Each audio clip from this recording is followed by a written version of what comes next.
Welcome, everybody, to another edition of Mocking After Dark with Fantasy and Frames.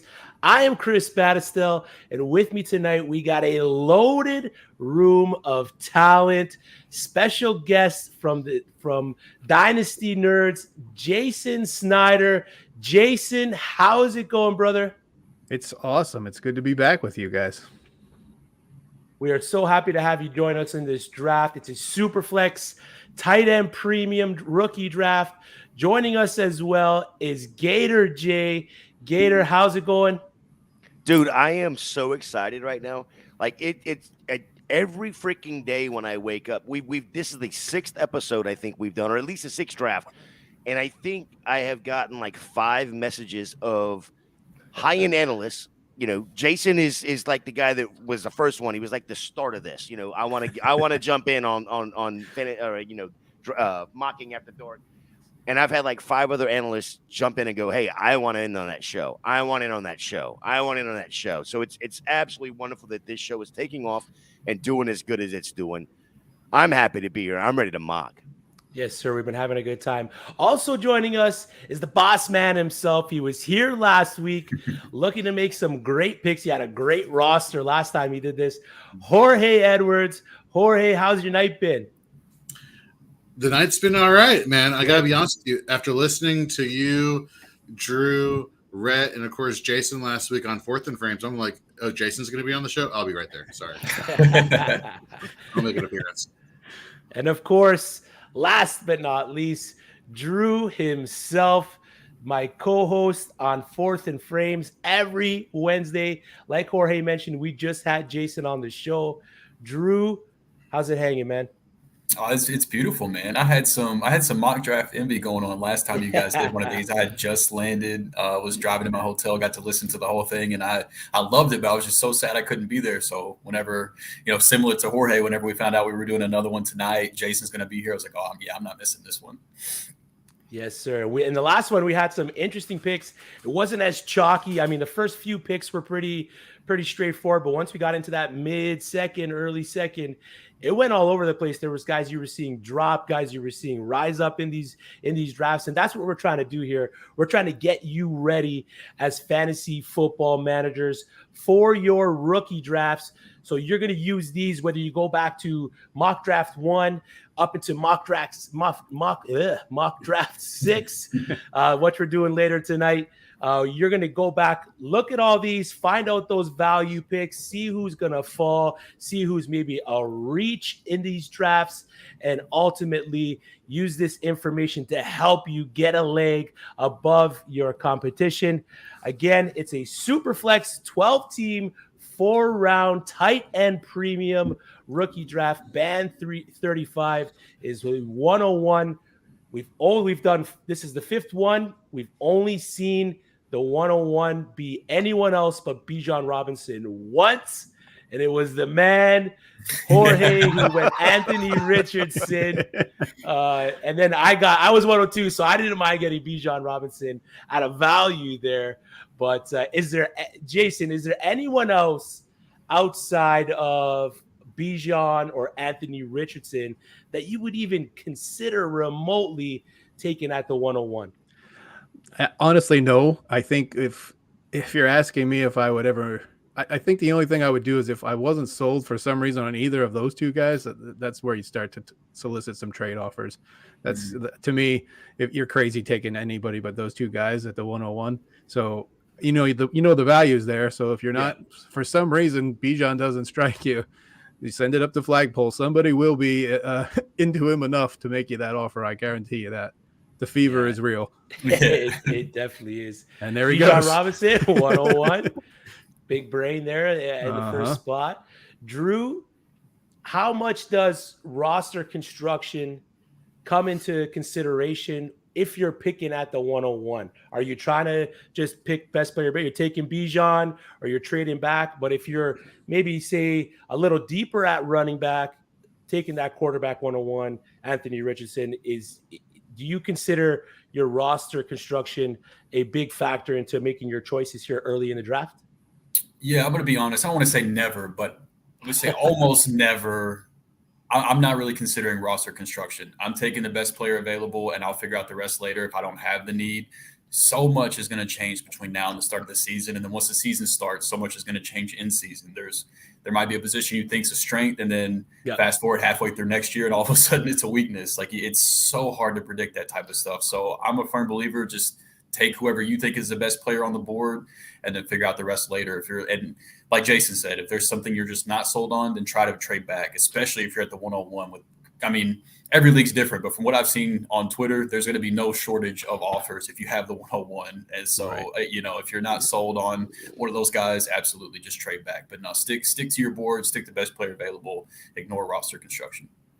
And speaking of trades, what would you consider if you had the 101? What would you consider taking in return for that pick in order to move back? I'd need quite a bit. Right now I've got Bijan as my overall running back one in startups. And so, in SuperFlex, you're talking about a back end, mid to back end first round pick. So, it's going to take quite a bit to move up there if I'm actually considering moving that pick. So, ideally for me, I like my preference whenever I'm doing trades is I like doing 2-for-1s where I'm getting the one piece. I like package, like I would do Bijan plus one other piece and try to go get like one of the top quarterbacks, or if I could put just like something small with Bijan to go get Justin Jefferson or Jamar Chase. That would be the type of move I would be looking to make if I'm moving Bijan. Yeah, I love it. Gator's on the clock. Gator, what are you thinking here? I mean, you know where I'm going. Listen, I just wanted to hear it. I didn't want to say it myself. He picked this spot on purpose. No, actually, I had the 4th spot to start with, and then Jayson was right behind me, and I really wanted that 5th spot. I'm trying to press the issue. I want to see how far back I can actually be to make this pick, because I know Justin jumps in this draft. I know where Justin's going to go. He's going to kill me if I do this. But you know what? Screw Justin. I'm doing it anyway. It is JSN. I've said it multiple times, over CJ Stroud, over Bryce Young. I am gonna stay on brand. If Anthony Richardson had failed to me there, I would have taken him at 3 over JSN. But that's the only quarterback I'm taking over JSN. Love it. Love the pick there. Snyder, would you consider JSN ahead of the 2 quarterbacks here? You're okay with that? What do you think of taking JSN there? I'm not trying to criticize Gator, but I think I would go. I would go with a quarterback there. That's just me. Maybe that's too chalk of me, but that's just how I would approach it. So that's my thinking. Everybody has their faults there, though, Chris. Everybody has faults. I mean, it's and Snyder has one too, and now we know what it is. Yeah, exactly. He doesn't like Jayson enough. He doesn't like Jayson enough. I dig it. It's your pick here. What are you thinking? Pretty straightforward. I guess I kind of telegraphed with my. Yeah. I'm going to take the last of the big 3 and go with Bryce Young here for sure. So let me ask you this, there, Jayson. If I'd have taken Bryce or Stroud, and then of course Justin would have taken the other, it would have been JSN for you at the 5, right? Actually, I was going Gibbs at 5. To be honest with you, that was my thinking. I mean, I really like his situation now that Swift is out of town in Detroit. They obviously like him a lot to take him where they did in the draft and invest the capital that they did. So I think they have big plans for him. I mean, you saw the reaction of the room with the Lions when he was selected. They were pumped, and I don't think they were that, for no reason. I think there's definitely a plan for him there. So I mean, so was the Cowboys room when they selected Mize. So I mean, that's fair. I gotta make this pick easy. This is an easy one. Jordan Addison. Go ahead, Jayson. I was just going to say, to be honest with you, we're splitting hairs here. I think the top 6 there is that power tier of this draft, and however you want to shuffle them, you're going to come out of there with a top player. So my takeaway from this is if you find yourself 107 or beyond in your draft, what you want to do is find a way to get up into that top 6. See, and I was just going to disagree with you because I think Addison, that 7 is the spot. That is the teardrop, right? I think Addison is the clear wide receiver 2 in the class, at least with landing spot. Then you got Quentin Johnson. Okay, that's definitely the 8 maybe, but at that 6, I think you're right though. 6, 7, that's the clear teardrop, right? So. Go ahead, Chris. I mean, let's talk about this. I mean, because I know you were dying to hear about this Will Levis pick. I mean, I gotta ask Drew here. We're gonna get to Jorge's pick, Dalton Kincaid. The value drop at the 111. This is the latest I've seen him go in these Mocking After Dark mock drafts. He's usually going around that 1.6, 1.9 range. There's been reports of Buffalo using him as a hybrid tight end, lining him up in that slot position for their offense, a position that has kind of flourished for Buffalo. So with the tight end premium, Jorge, do you consider taking Dalton Kincaid here at the 111 a good value, or where are you sitting at with that pick? I guess I wasn't really thinking about it in terms of value. I was thinking more of it in terms of it's going to be a while till I'm picking again. Yeah. So let me pick somebody who's going to get me upside down the road, who takes advantage of the tight end premium nature of the settings. And, there's plenty of depth at wide receiver and running back in this next round. So I'm feeling okay with the Kincaid pick going to Buffalo. And you said it just now. The reports that they're going to be using him more in the slot, that he is going to be more of that receiver role. For me, when I saw that today, I'm like bumping Kincaid up in my rankings in SuperFlex. So that was huge news today. Yeah, I feel the same way with Dalton Kincaid.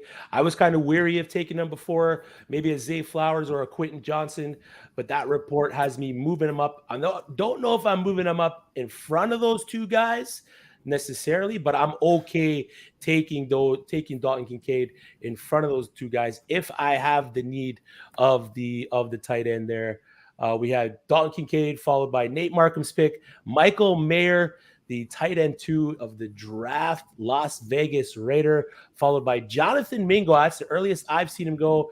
Zach Charbonnet, and now it's Gator J's pick. Gator, I want to hear what you got to say. I want to hear your talking points on who you're picking here, and then I want to pivot over to Drew to get Drew's reaction. The Kentucky guy, Will Levis, going at 1.9, considering he's been dropping mid-second, maybe early second, but I got to hear something about Will Levis going that early. Well, I'm going to go ahead and I'm going to, I think I'm getting good value at the 2-3 with this wide receiver right here. I think he's going to step into a role, definitely crossing patterns. Anthony Richardson is going to need somebody as an outlet. And I think at 2-3, this is the value for Josh Downs to collect a lot of targets crossing that middle. Justin's not happy right now. Sorry, Justin. He's a big Downs guy. Sorry, Justin. Let me get my bow and arrow out because I think I might have just sniped him. But Drew, right. I gotta hear the Levis stuff, man. Yeah, so I thought that I was high on Levis. I got him at 12 overall in SuperFlex, and so 109 is still a little rich for me. Once he slipped to the second round, I'm going to have to take the first round pass catchers in front of him. So say Flowers, Dalton Kincaid for sure. Yeah.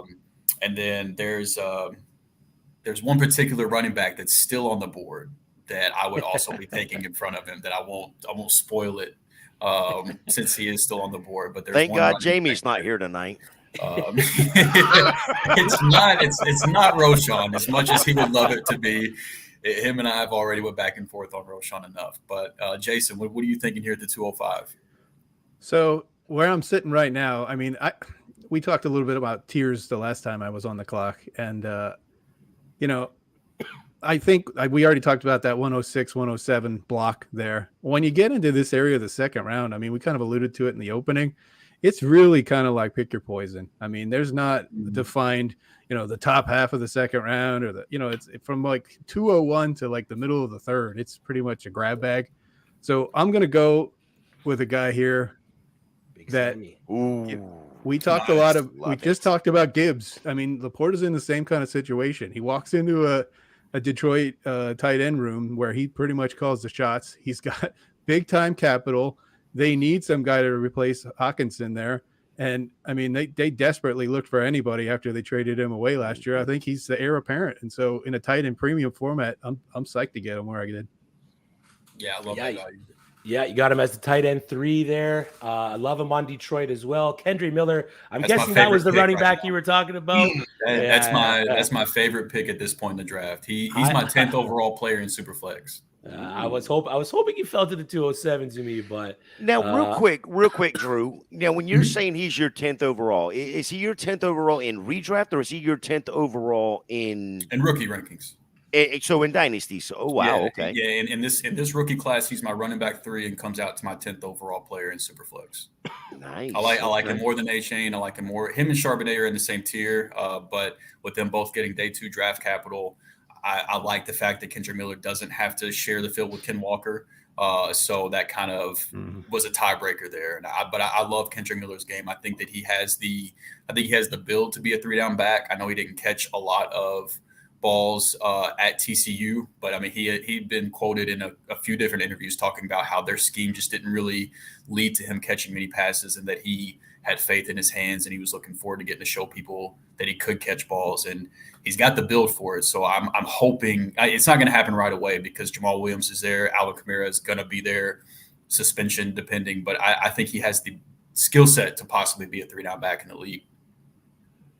And just for the record, if you want to check out my rookie rankings or startup rankings, just head over to fantasyandframes.com. Check them out. They are over there. So a shameless plug. I love it. The funny thing, you can just put a cap on Miller too, is with the Kamara stuff, kind of hanging and in the balance. He gets even if it's a 4-game suspension and Miller comes out hot, you got to think he might just pip that job away from him, where he gets all the time and there's no turning back.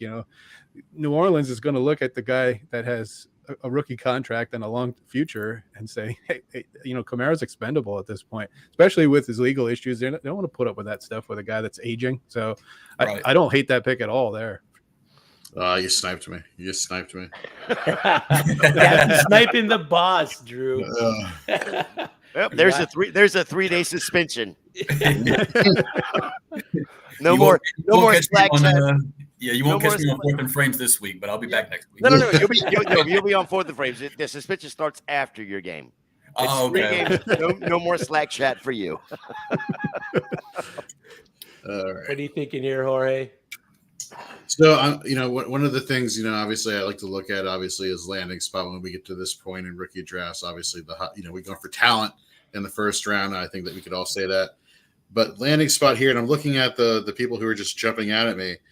And when I'm looking at the offenses that these rookies have gone to, it's kind of hard to look away from Chase Brown just because we don't know the Joe Mixon situation. That is a rookie situation. So knowing that I'm not going to be picking, for another, few picks here. Give me Chase Brown at this spot at the end of this second. Yeah, I like it. He is on the depth chart, most likely the running back 2 for the Cincinnati Bengals. Behind him, I think they have Travion Williams and Chris Evans. So if Joe Mixon does miss some time, you could have got a value pick there in the late second. Nate Markham's up with his first pick, Michael Mayer, tight end out of Las Vegas. Just wait for his little green dot to come on and make his pick. But let's go around the frames here. We'll start with Jason, then we'll go Gator, Jorge, and Drew. The first 2 rounds are nearly in the books. Other than Will Levis, because that's the easy one. Any surprises? No, I don't think I don't have any surprises. I mean, the cast is about what you would expect for that top 24, 25 picks. The order is going to be different in every draft to the point that I made earlier, but not so much the names. I think the names, it's kind of like after you get after that 106, 107 range, you put them in a hat. You pick them however you like. Gator? So I have a question. Sorry. Oh, no. Go ahead. Go ahead, Jorge. Go ahead. Sorry for interrupting. I was curious, actually. Marvin Mims to Denver. What are your thoughts there, Chris? I know you selected him. You're hoping the Peyton edition and the coaching and the offensive scheme there maybe could be the thing to unleash Marvin Mims in this passing offense for the Broncos? Yeah, that's pretty much it for me. Sean Payton's first pick as a coach for the Denver Broncos was athletic freak Marvin Mims.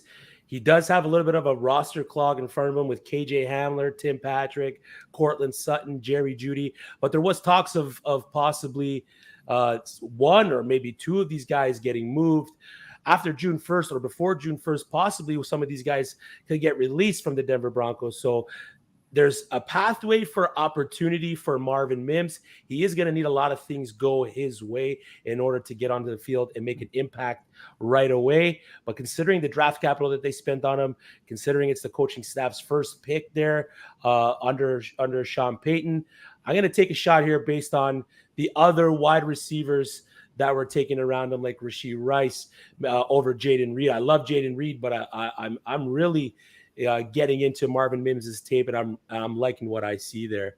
So I think it's a decent pick.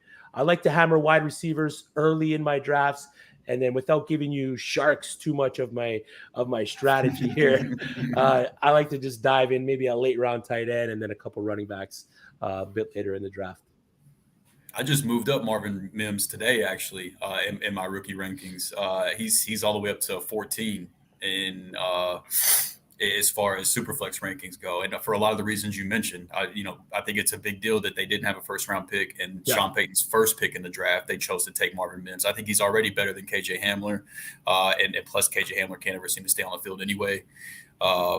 So, yeah, I think that he'll be an immediate impact for that team. And then if one of Sutton or Jeudy does get moved, then to the moon at that point. Drew, where can they find those rookie rankings?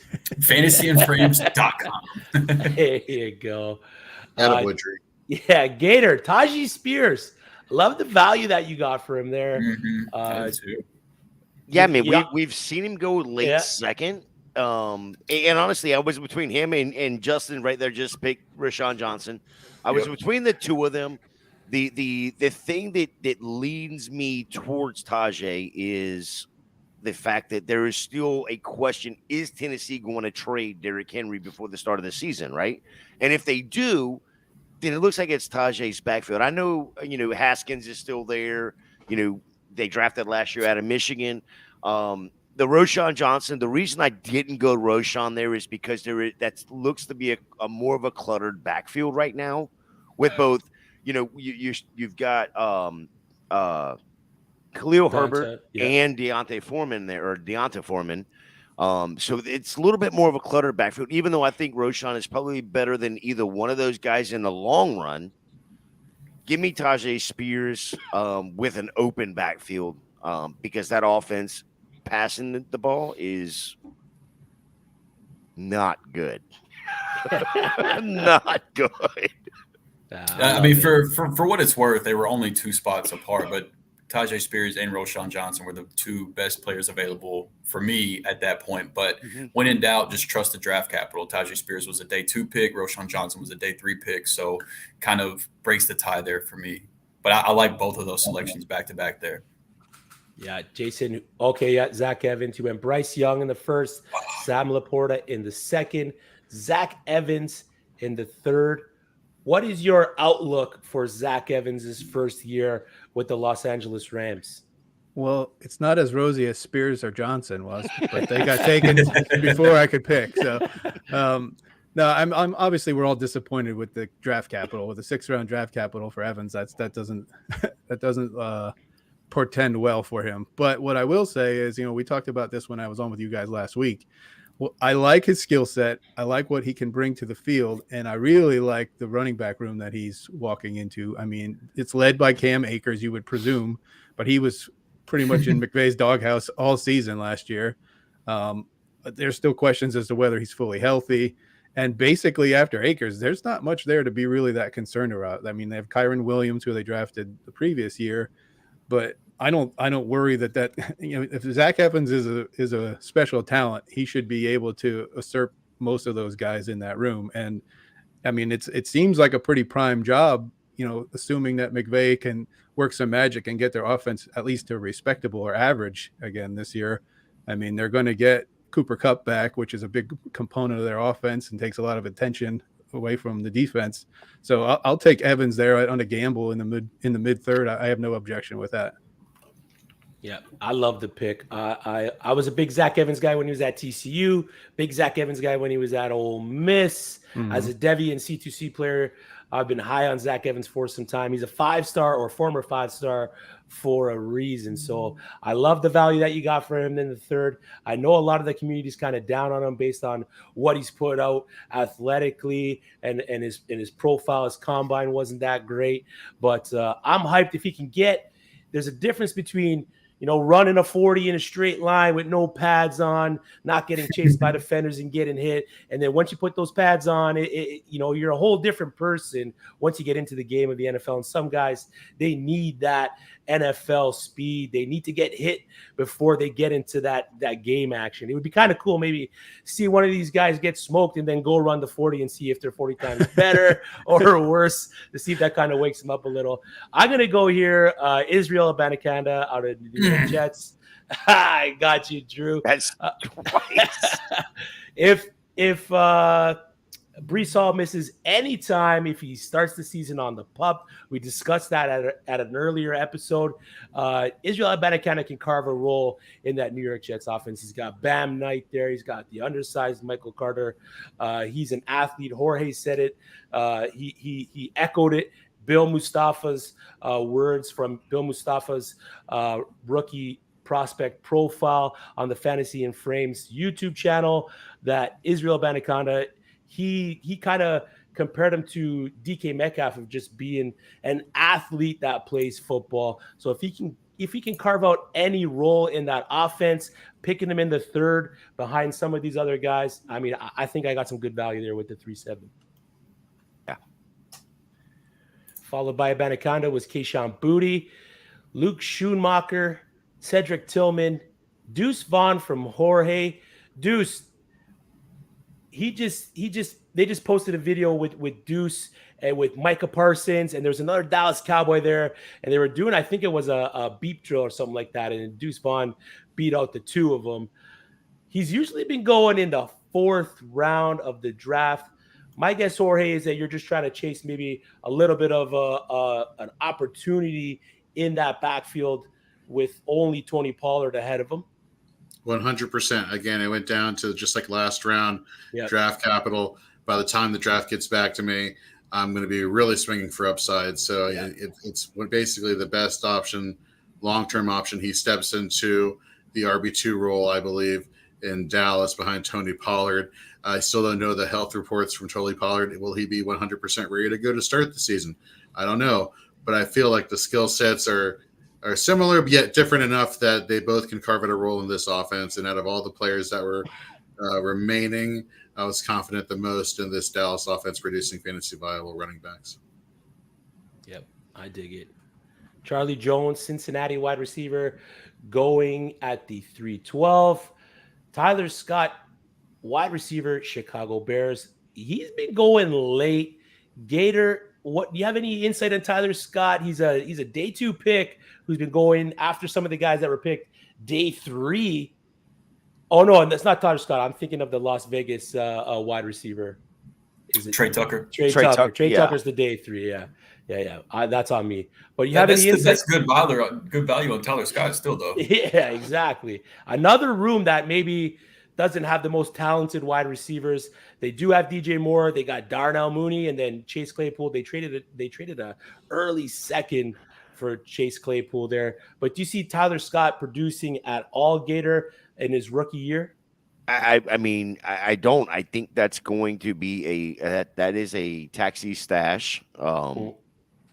Because what Chicago's done. I mean, you got Justin Fields, a running quarterback. He's proved he can run it. You've put some backs behind him. You've given him an offensive line. You added DJ Moore. I think Mooney will be back. I think it will be a 2 wide receiver. And, when it comes to the passing game, it'll be 2 wide receivers and you'll have Cole Kmet. And then it'll be a rushing, for the most part, it's going to be a rushing. Uh-oh. Get over there. Okay, I got it in time. It will be a rushing attack for the Bears. Bears. Yeah, not a high volume passing attack for Chicago. Oh, I don't see it. I mean, I could be wrong. Scott's interesting though because he's very, very similar to Darnell Mooney, and then Darnell Mooney is, and I believe next year is his last year on his contract, and it makes a lot of sense for them to let him walk and let Scott step into that role. So you might not get much out of him in his rookie year, but year two, he could be a fun buy. Can you imagine? Could you imagine the Bears having the biggest salary cap this past year, and then again in 2 years, because they just let certain people walk? Yeah. I mean, it's a high possibility over there for Chicago with their situation and the players that they do have under contract. But Jayson, what are you thinking here? Stetson Bennett, I love it. So hey, I hate real quick before Jayson jumps on here, if y'all are liking what we're doing, please hit that like, hit that subscribe button. That's what we're doing it for, is for you guys. Also, we have a second draft we are possibly going to do. If we get enough players, we'll do another draft of this. Jayson's going to be in that draft as well. Justin, go ahead and bring your sorry nerdy butt over there. We'll do that. I dropped it in the chat for everybody. Jayson, go ahead. What is the deal with Stetson Bennett? I'll go ahead and defend my Stetson Bennett pick.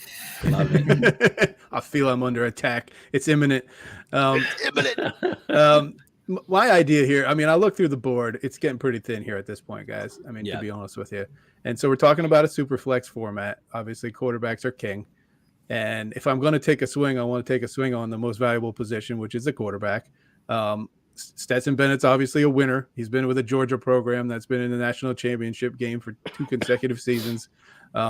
He's got a lot of respect of his teammates. He has been doubted by a lot of people and fought through it and gotten through adversity. And the thing for me is I kind of profile him similarly to Brock Purdy last year. I mean, Brock Purdy was a guy that was I think he was Mr. Irrelevant last year, if I remember correctly. He was the last pick of the draft. And nobody really thought he was going to have any kind of starting time, certainly maybe even get on the field. And as it turned out, he was needed in a very big way by the Niners. And, looking at the situation in Los Angeles right now and wondering, if the health of the starter can hold up, I think Stetson Bennett's a nice gamble. I mean, think about some of the dreck that started at quarterback for the Rams last year, and they were at least serviceable. So, I mean, if you got a guy with potential there and he's young, who's to say he can't be the next guy that walks in and takes a job in the NFL? Yeah, exactly. Can't doubt the champ, the double champ, Stetson Bennett there. Double natty winner. Love to see that pick there. I usually take him around this spot because what if the Rams are in a situation where maybe, they don't have the best record in the league. They're not winning games. They want to pivot to maybe losing more games to try to get better draft capital, take Matt Stafford out with an injury, and then put in Stetson Bennett, maybe see what he does on under center. With my pick here, I'm going to go Puka Nacua, wide receiver for the Reds. All right, Squid. Come on, man. If I'll be honest with you, if Darnell Washington was not on the board, Come on, man. Puka Nacua is the perfect pick at that 401, 402, 403 spot, right? And then Sean Tucker right behind him. I mean, listen, Chris started sniping people right there at that 4-7. I think it should just continue. So bear down 78. Hopefully you snipe Drew yet again on his next guy. No, I just want to hear Drew cry and complain in his hotel room tonight. I'm done crying and complaining. The only two, I just wanted one of Puka or Sean Tucker in the 4th round. That's all that I wanted. And You're gonna have to reach next time, man. You're gonna have to reach next time. Try. Hey, I picked the 101 in the other draft purposely because that's the only chance I'm going to get to draft Bijan, and then I'm going to get Sean Tucker too. This stinks, man. I mean, tight end premium. I guess give me a tight end. They've had some decent draft capital, and Evan Ingram I don't think is long for the team. So I'll grab Britton Strange here. I love that Britton Strange pick. I love it. With them only signing, with them giving Evan Ingram the 1-year deal, basically with the tag.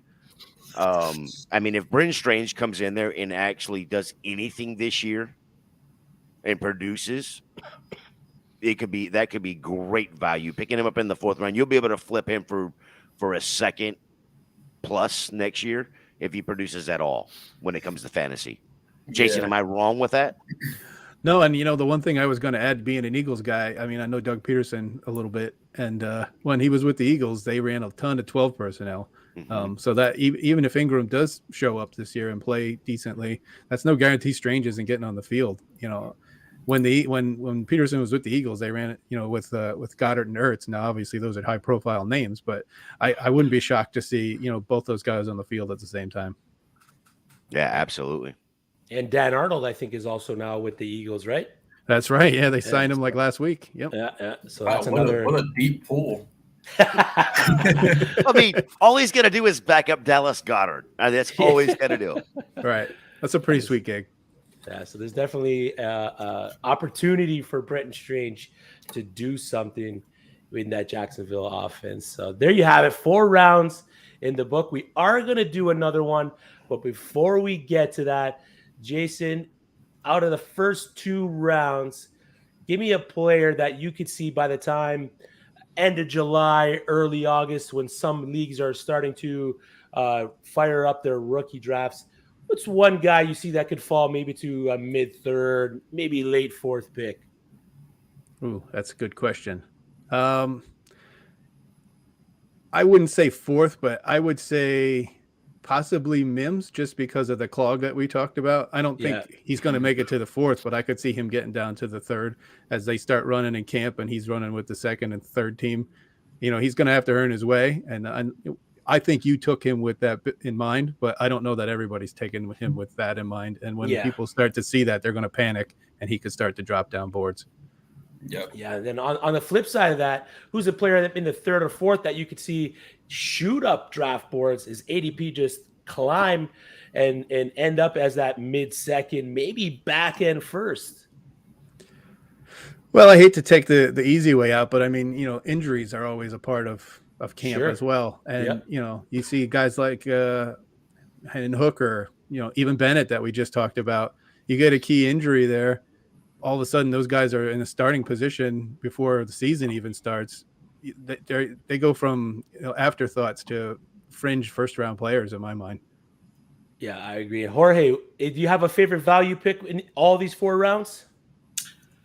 Wow, that is a great question here. I know this is going to be not homerish, but consistent with what I talked about the past 2 Mocking After Dark episodes. I love Puka Nacua. I think he's going to return really good value in this offense. I'm super excited. Basically, all the coaching reports, all the scouting reports, post Senior Bowl have been, hey, this guy is like basically the second coming of Robert Woods. So much so they gave him his old number. So I'm super excited with what he can do. I think people are going to be chanting his name come fantasy football season, especially down the stretch. He's a special talent. Jorge's going and buying a 17 jersey. That's what he's doing.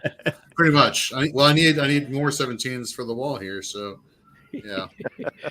It's got to be the next one, especially if he starts out hot. If he gets that role as that slot wide receiver or wide receiver 2 there for the Los Angeles Rams, he could definitely carve out a role in that offense. After Cooper Kupp, it's pretty much wide open. They got Van Jefferson there, Ben Skronik, another name there on the Los Angeles Rams offense. Drew is the resident Rams fan here at Fantasy and Frames. You got a scouting report for us on Puka Nacua? I'll say this. I love the fit. I think he is basically everything Sean McVay loves in wide receivers.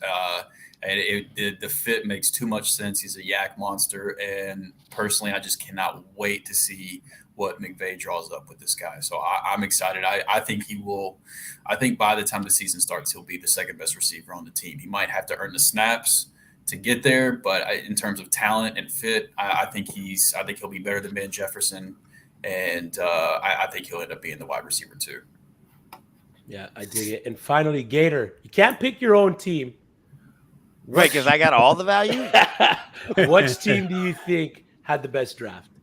Man, I outside of myself, of course. No, I mean, listen, I will go. First of all, I love the Luke Musgrave pick there at the 3-6. I mean, you've got a tight end that is walking into basically an empty tight end room, Yep. and he's going to be basically tight end 1 when it comes down to it this year. I mean, I don't know if a full team altogether, I would probably have to go with Tate B, with the Jahmyr Gibbs, the Kendre Miller. I love the Wilson pick, that value of the Wilson pick in Arizona, because we don't know what's going to happen with D-Hop. He's going to be gone probably next year, if not, this year. So, and then of course, like I just talked about Musgrave. So that probably would be the team that I would absolutely be smashing. That I would give me that. Yeah, you got some good value there with Wilson and Kendre Miller. I've usually been seeing Kendre Miller go back end first, early second, to see him go in that mid second. That's probably my favorite value pick of the draft. One of the more surprised, before we jump into the next one, I just want to get to this one pick here. Jayson, one of the surprising picks for me, probably a guy that's risen up ADP since the draft. And as we've gone through all these Mocking After Dark mock drafts, is Tank Dell at the 212. Considering he was CJ Stroud's personal draft pick once he was drafted by Houston, is that drafting him at his absolute ceiling there at the 212? I think so, but I think, if you like Tank Dell, that's probably where you have to go to get him now. Yeah. I mean, the hype is real. People are really excited about him down there in that offense. They also have kind of a ground zero type of a situation on their depth chart where, I mean, Stroud's new. You're talking about a lot of new receivers on that chart. Mechie's coming back from, what he dealt with last year. So it's pretty wide open in terms of jobs. It's not like anybody's really that entrenched down there. I mean, people are probably rightfully excited. I don't know. That might be a little rich for me to go up in the second round to get him there. But like I said, if you want him, that's the price tag right now. So you can argue whether that's a fair price tag or not. But the reality is, if you want him, that's where you got to go. Yep. I like it. Tank Dell or Jalen Hyatt? For me? Yeah. Yeah, I think I like Hyatt better personally. Yep. But I mean, they're close. I mean, it's a tomato kind of a deal there. Yeah. Okay, one more. Tank Dell or Jaden Reed? I would go Reed as well. Yeah, I like Reed, and I like his fit in that offense quite a bit. All right, that's the first mock draft, SuperFlex tight end premium, 4 rounds. If you're watching us here, you joined, like the stream, subscribe to the channel. We hit our goal, 400 subscribers today. We were hyped up in our Slack chat.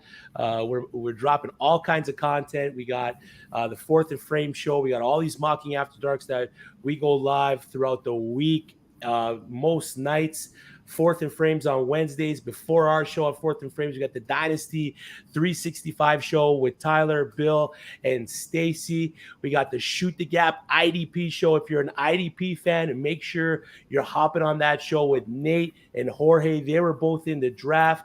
We got the Best Ball show with Stacy and Stephanie. They're dropping some fire show, giving you great advice heading into those best ball mania drafts, those puppy drafts. They're giving you great insight into how they approach their drafts to help you. There's millions of dollars on the line in some of those big tournaments. I wish I can get in on them. I'm gonna have to move to the States just so I can do that. Just gotta get you a VPN. That's all you gotta do. Get you a VPN. Man. And a the post only office thing box. is, if I get the VPN and I win, I'm not gonna get the money. No, post office box. Post office box. That's it. I'll get it shipped to you, Jay. You can be my underdog liaison. Hey, I will. I'm only going to take 37%. We're going to pay you in loonies. I don't care how you pay me, as long as I get paid. Loonies and toonies. I love we only need one more for this other mock to get kicked off here. We got the 12 spot that is nobody wants the 112. Waiting for the 12. Even Tyler Heil is in the draft. He's like, I'm going to sit here and watch you funny guys and not jump into the 12 spot, but I'll go to the 11. Hey, and I want to plug something else too. Chris was talking about all the content that's coming out, and he failed to give himself some flowers, and the rest of the team that's been putting out shorts. But possibly my favorite series going out right now on YouTube is Chris's rookie series of pick by pick. If you have the 101, here's what you should do at the 101, 201, 301. I think we're up to like the 4th pick right now. We're at 4, Yeah. right? We're at 4. It's all out there. They're shorts, nice short content, easy to consume, and it's really good advice. So, Chris, you've been killing it with that too, man. So go check that out if you haven't seen it yet. I just want to point out real quick as I say that Tyler moves with the 11th. Tyler's like, game on. Game on. He's like, screw you. You're not calling me out tonight. Maybe now that the 111's open, somebody will jump in there. Yeah.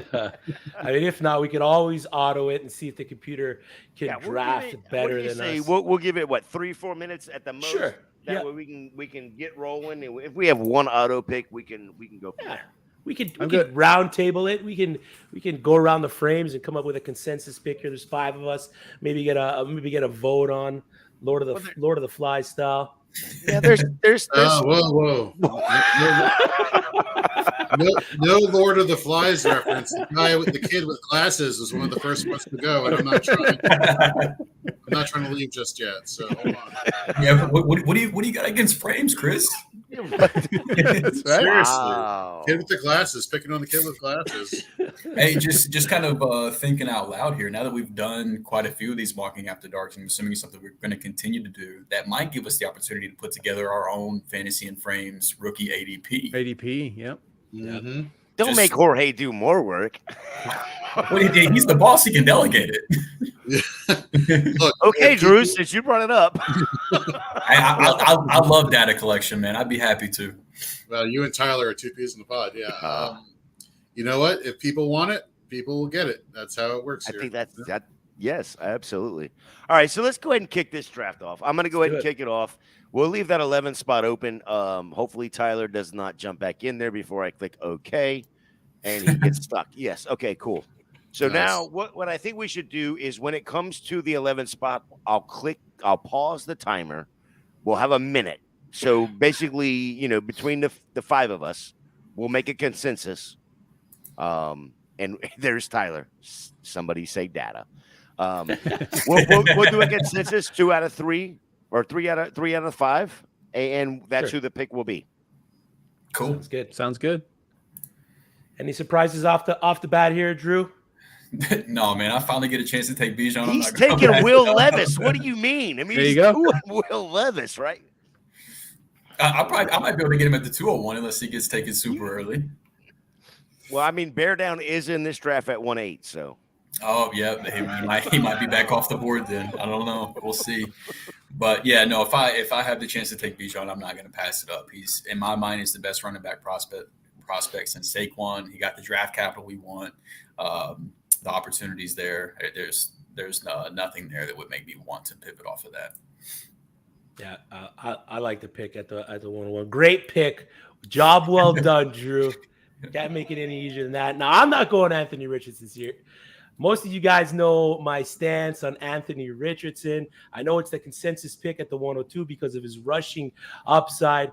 I just can't bring myself to drafting a quarterback that doesn't really play quarterback all that well. So I'm going to go Bryce Young here at the 102, and I'm going to let someone else deal with the headache. I'm going to let Jayson here deal with the headache. Probably he's going Anthony Richardson. Well, you know what? You are giving me a headache because I thought for sure you were going with CJ Stroud. I was going to take Bryce Young there and really shock everybody and let Richardson fall before. But I can't take CJ Stroud over Richardson, so I'm going to be the one that's brave and takes him here at 103. And to me, the rationale for where I was going to go with Young at 103 over Richardson is just when you're picking that high in a rookie draft, you need to have a high floor. And to me, Richardson is the high ceiling, low floor prototype. He could be lights out or he could be out of the league in 2 years. And I don't like that type of insecurity when you're taking that high of a pick. Now, if you can slide back and get him, sure. But we both know that from an ADP standpoint, he's not making it that far. Somebody's going to take the risk. It's just I'm pretty risk adverse when I'm picking that high in a draft. So real quick, because I have said this on multiple shows, if you're picking at the 101, 102, 103, You are not if you earned, and I say earned very loosely because you didn't earn a damn thing. Right. But if you've got that 101, 102, 103, you are not in the position, at least in my opinion, to go out there and get somebody that is a dart throw, for instance, a guy that, there are question marks about, and this is what I had, what I said about Jorge picking Anthony Richardson 101 a couple weeks ago. You can't make that decision over a staple that is going to be even in your backfield and if that's the case, then move back. Because you're taking a dart throw there that is just your team is not ready for. Right. I would agree with that. I think if you're 1-1 through 1-3, we talked a little bit about micromanaging trades earlier. If I'm 1-1 to 1-3, I'm trying to get to 1-4. I want to let whichever the third of those quarterbacks is fall to me and get a little bit extra on top of it. Because why let somebody else make that decision for you. And to your point, Gator, if you're that desperate of a team, you need all the help you can get. So get a little extra capital and then take the risk at 104, 105. I'm okay with that. Don't take it at 101 or 102. Agreed. 100% agree. First 8, pretty much the same cast of characters as the last draft. Bijan, Young, Richardson, Stroud, Najigba, Gibbs, Addison, and Johnston. Pretty straightforward there with the teardrop, considering the first 7 guys. Johnston's been the guy that fluctuates between 1-8 and 110. Are we going to see a surprise pick, you think, here? What would be the biggest surprise? Is Zay Flowers. So pretty much straightforward based on consensus rate. Dog Kincaid. Oh, we got picked Will Levis. Well, that was the auto pick. Hang on, let me back up. Hang on, let me see if I can back it up now. I don't know if I can get it before Tyler. Hang on, Tyler. Hang on, Tyler. Hang on, Tyler. Let's do this. All right. So what's on the board right now? We have Will Levis at 1, Zach Charbonnet, Devon Achane, Kendre Miller, Michael Mayer are the top ones as far as ADP. So let's go around the frames as we say. So, Chris, who would be your guy right here? I'd go Kendre Miller here. He's my RB3 in the class, so I'm going to stick with that. I'm going to go Kendre. I love throwing that dart because Drew's coming up right after Tyler, and you don't he's over there twitching. He's like, no, don't take Kendre. Jayson Snyder, what are you thinking here at 111? Well, to be honest with you, I'm a little torn. I mean, I think there's a couple of good options. I like Miller. I don't have any objection if we want to go that way. I like A-Chain there. I also don't have any objection to Will Levis there, to be perfectly honest with you guys. I mean, you're going to have to be patient with them. But in a super flex, I mean, we made the case we were just talking about if you're picking at the top of a draft, you don't have the luxury of taking risk. But if you're picking at 111, you were in the finals last year. And if you can add a starting quarterback and you were in the finals last year, that's a pretty good spot to be in. And I think Will Levis, the handwriting's on the wall for where he went. I know people thought he was going to be high-end first round, but being high-end second round, an NFL squad still telegraphing their plans there. They're planning to start that guy. He's not going to sit on the bench forever. So I would be totally fine with going Levis here. I guess I'll throw my hat in the ring for Levis here. Jorge? Just to piggyback, I would go Kendre Miller. He is the future of this running back core for the New Orleans Saints. So give me Miller. Drew? Selfishly, I didn't want to say Kendre because I wanted to make it 201, but Kendre Miller and Will Levis are my 2 best available right now. Kendre Miller being in front of Will Levis. So if I was on the clock at the 111 right here, I would take Kendre Miller. It sounds like I don't need to be a tiebreaker. It is Kendre Miller. Great job, guys. Great job, guys. Chris, I'll let you take it back over. Tyler, with the 112, Zach Charbonnet on the board. I know he likes Devon Achane. Possibly Josh Downs here at the. Oh, it looks like he got sniped by the consensus. It didn't matter what we picked there. He was going to say, "Damn it." It makes me feel better that I know now, regardless, Kendre Miller wasn't making it back to me. So that's all right. Here we go. Michael Mayer, Las Vegas Raiders, tight end premium. We've seen the Las Vegas Raiders produce tight end ones. We've seen Jimmy Garoppolo produce high-end fantasy tight end. So I don't hate the Michael Mayer pick there. Their subtraction, Foster Moreau, and Darren Waller, who's now with the Giants. So there's not much else outside of Devontae Adams. They did bring in Jacoby Myers. They got Hunter Renfrow there.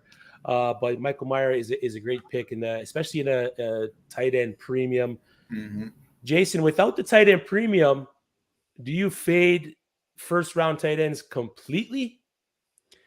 No, I wouldn't say I fade them completely, but they have to be a special talent. They have to get the draft capital. They have to, everything. The stars have to align, I guess I would say, for me to consider it. But we talked earlier. I mean, I'm also in Drew's camp that it's just you got to go best player available. I mean, if you really want to come out with, the name of the game is Dynasty, right? It's not win this year. It's not win for 2 years. And the only way you can ensure that you win for the long haul is to take consistently the best players that you can. Yep, I like it. And of course, Drew, right on brand. Will Levis at the 2-1. I went with a guy that I'm pretty high on, Josh Downs at the 2-2 out of UNC. I don't know what the passing volume is going to be like over in Indy with Anthony Richardson there, but I like the player. I like the connection that they're projected to have in Indianapolis. And then Jayson went with Devin Achane, the speedster out of Miami. Considering the 2 running backs ahead of him, do you see Devin Achane either coming on late this year, or do you see him making a role for himself early? I mean, I don't really worry too much about guys like Jeff Wilson and Mostert. I mean, to me, they're pretty much journeyman type players in the NFL. Sure. And you mentioned Achane. The thing about him is the speed.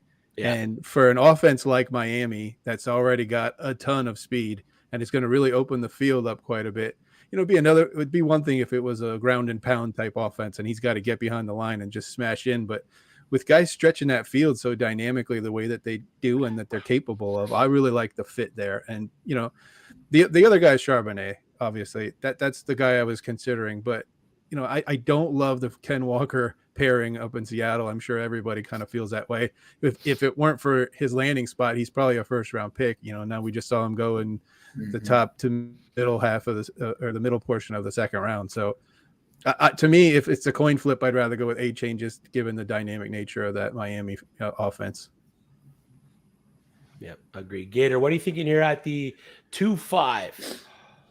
I stopped thinking about 5 seconds ago, right before you sent it to me, because this is a horrible spot to be in. It really truly is. I mean, there's a couple wide receivers that are okay, and then there's a couple running backs that are okay. There's a tight end that's okay. Mm-hmm. I truly think at this point in the draft, it's like okay. I just don't know what. There's a whole lot of okay there. I think Jayson said the exact same thing right around this point in the second round in our last. I absolutely did. I was at the 5th spot in that last draft, and it was the same thing. And to me, that's the valuable part of these mocks. It's not as much about. I mean, it is helpful to know who you can get, but it's also helpful to know if you're sitting at a number 5 draft slot, or if you're at 8 in the first round, I got to get out of this spot. Maybe some of your league mates haven't done the research or haven't kind of mocked like the way we are right here, and they don't realize how quickly it dries up. Get a hold of one of those guys and get into that sweet spot, and don't be in a dead zone. Yeah, so I went ahead and went with Sam Laporta just because of his starting opportunity right there. I mean, I love Jorge's pick right behind me with Bigsby. Yeah. I was looking at Bigsby, but again, it's a sheer opportunity in the backfield there. But Sam Laporta, I think, is going to be at least a starter, and in a tight end premium, I would take that over an RB2 on a team. It's funny, Gator. We were just talking about how you were at the same spot that I was when we said things got a little bit lean. And that was the exact pick that I made when I said that comment. I took Laporta at 205 in the last mock. So I guess that's going to be his ADP going forward is 205. Seems like that's his spot. Yeah. that's where it dries up. Like the sun comes out and it's done. No more dew on the water or no more dew on the grass. Sam Laporta is around. I think he's one of the last prospects that you can feel comfortable about both the landing spot and the talent. Yep. When you get past there, you start to go, okay, this guy's a talent guy like Mims, but he doesn't have a spot. Or this guy's got a good spot, but I don't really trust the talent. Rashid Rice. Laporta kind of has both of those things. Yeah, agreed. Jorge, you got your guy this time. You didn't get sniped. on Tank Bigsby. What is your projected role for Tank in his first year at Jacksonville?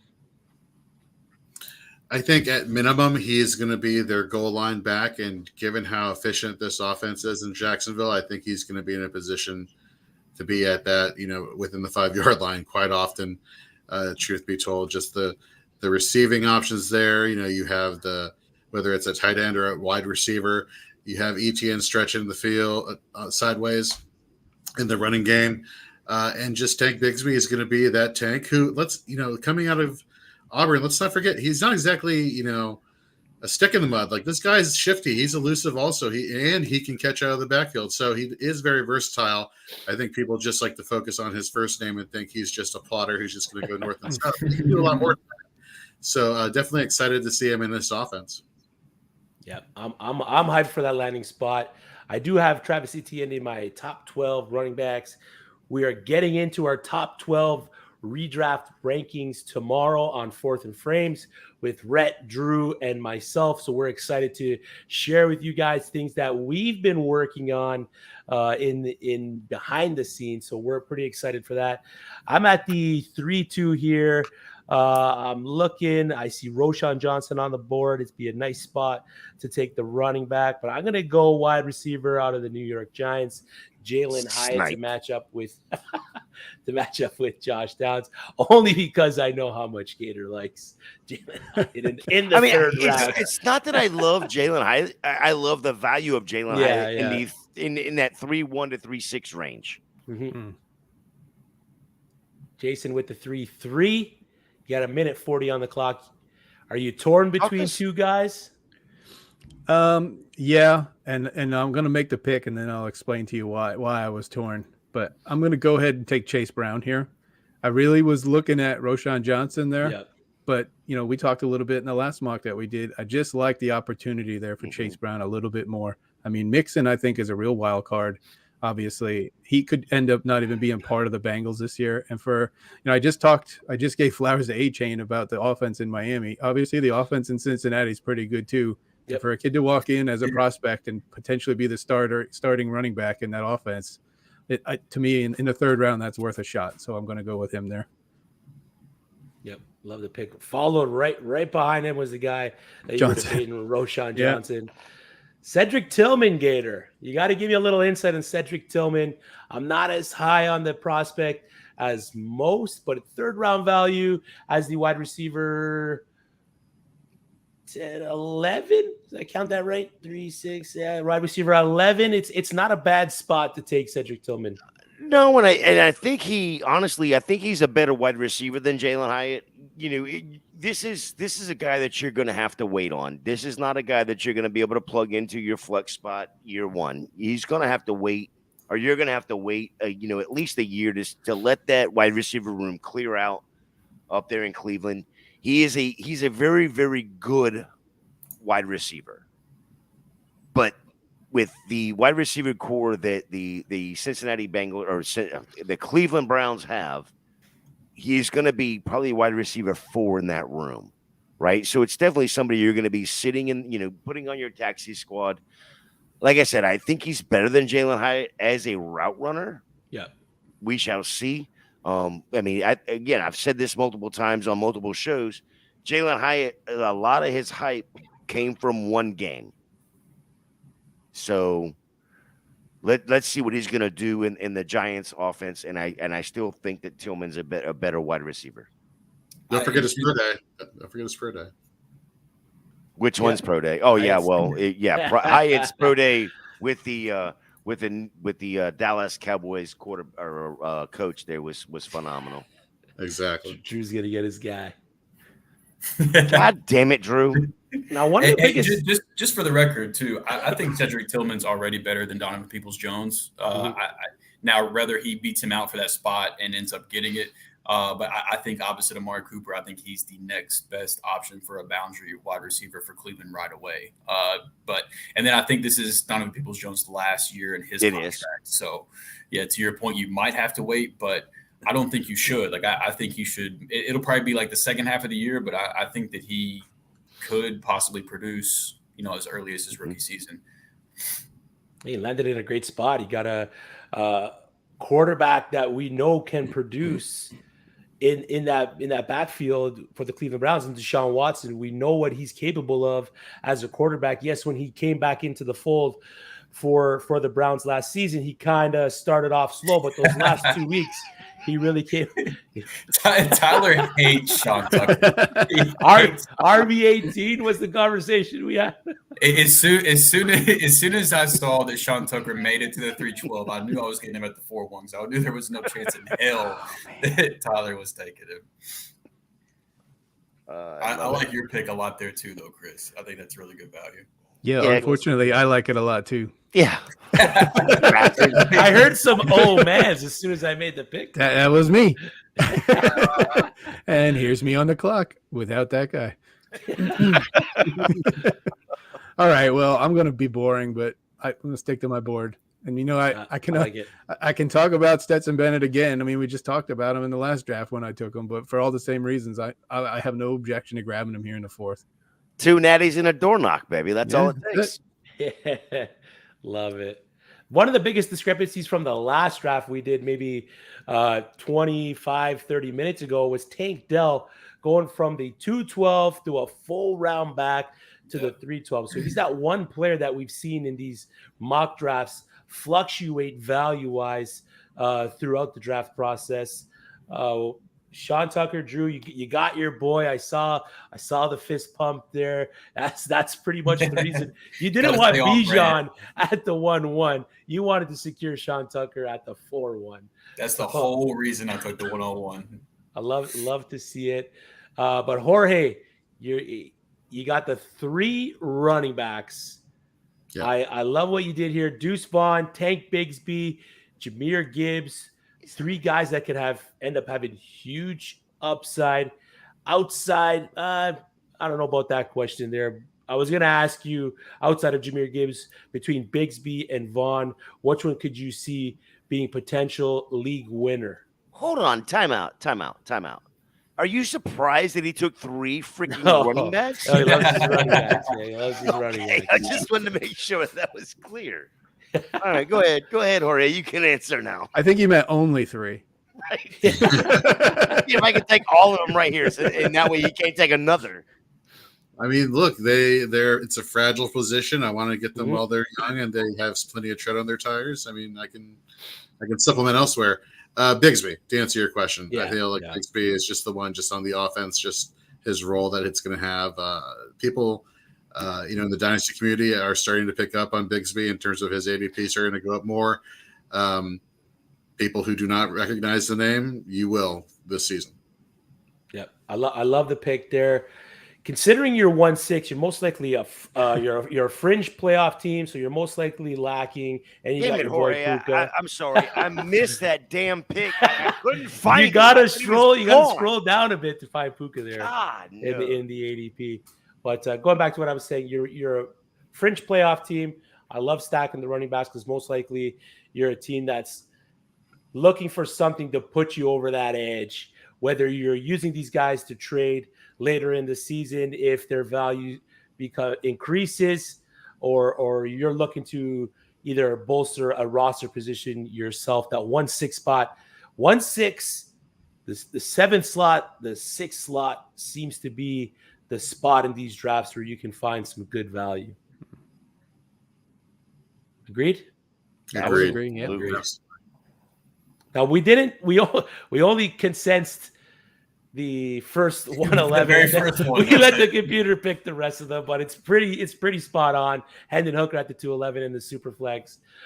Darnell Washington at the 311, tight end premium, not a bad pick there. And then Parker Washington in Jacksonville at the 411. You guys disagree with any of the picks that the computer made? Yeah, I disagree with Darnell Washington because he should have fell to me. I disagree with Kendre Miller because even though we picked that, he should have fell to me. I mean, I liked what they did. The computer did not do bad. I don't hate the AI at this point. I mean, I hate him, but I don't hate his picks. Did we get outdone by the robot? Is that what I'm hearing? AI is really taking over everything. It's crazy. That's right. Not today, Skynet. Not today. Chat GPT is in Team 11 spot. Exactly. Chat ADP. Chat ADP. There you go. So, I mean, Jayson, just like the last draft, any real surprises here? I wouldn't. I mean, I guess the one surprise it was something that we already talked about is the range for Tank Dell. I mean, going a full round later than he did. I wonder if we influenced the drafters by talking about how the hype was real and how everybody's excited about him, and then the next draft, everybody's like, "Well, I'm not going to be the guy that falls prey to the hype, so I'm going to let somebody else take him," and he falls a full round later. Tyler wasn't on that stream. Tyler wasn't on that part. Oh, okay. But I mean, maybe that's a guy that has just a tremendous amount of variance as you head into your rookie drafts. Yep. Yeah, I agree. I'm a little surprised too, just looking at it, just to see Butte go in like the middle of the third. To me, that's a little rich. Yeah, you don't like Butte in the third?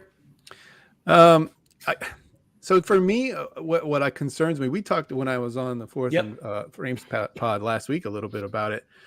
I did a profile on him, like a written piece. And what I found when I studied his film was it wasn't just that he struggled coming back from that ankle injury. It was a lot of like lack of effort, a lot of like laziness, a lot of like, not hustling, not blocking. And, with O'Brien taking over up there in New England and with Belichick being a pretty hard-nosed coach, I don't think he's going to get very far with a lack of effort. So no, maybe he has like a come to Jesus moment and he changes his attitude and his perspective on football and how much effort he's going to put into it. But if he tries to kind of like slow play it through a spring camp or a summer camp, I don't think he's going to be long. He may not even make the roster for the draft capital that they have invested in him. I don't think they're going to think twice about telling him to hit the highway. So to me, I mean, I know he's got tremendous upside and he was a huge name for people heading into this, off season. But I mean, the tumble has just been traumatic, and I think it's for a good reason.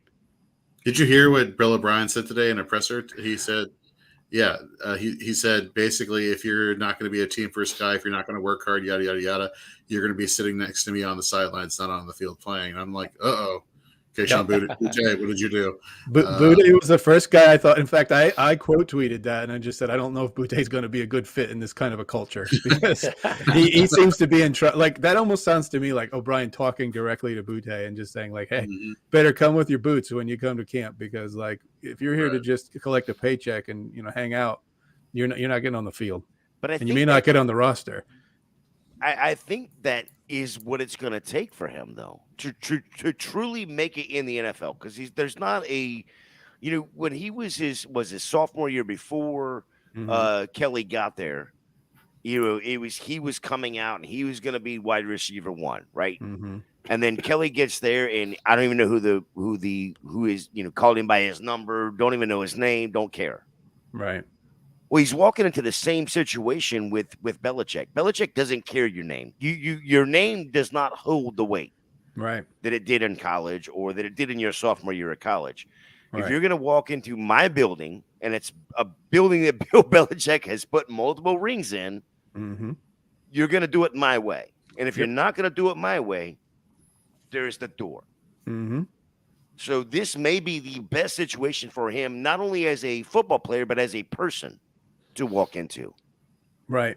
But like you said, he had kind of that hard-nosed situation his last year in college, and it obviously didn't affect his personality or his outlook on things. So hopefully, he might be on last chance and not realize it. That's the problem. I mean, if he was on his last Very fair. And he knew it, that'd be different. But I think sometimes these guys have kind of been coddled a little bit and the ego can kind of get the best of them.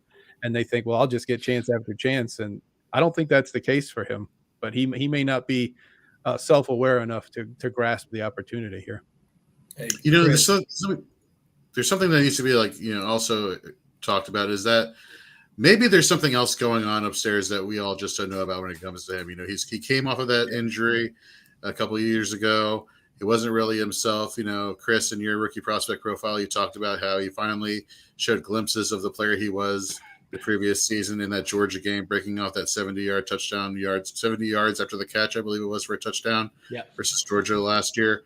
So, maybe there's a whole lot of getting back to form, both on and off the field, that could be playing a role in this. But, the learning curve could be pretty steep with Bill O'Brien calling the shots and Bill Belichick still there. So he may not have time to get back to where he was if things keep playing out the way they had towards the end of his career at LSU. Right. And I mean, just on a bigger note, philosophically, when you talk about dynasty, a lot of people are, you put together your board and then you watch the NFL draft take place and you go, oh, that team's crazy. They didn't take them to the 6th round or the 7th round. But I'll call us outsiders. I mean, I know we're hardcores and we know these guys that most people walking the streets don't know. But what the NFL teams have over us is they get to sit down with these guys. They get to interview them. They know about their history, their family situation, what they've been through, their mental evaluation.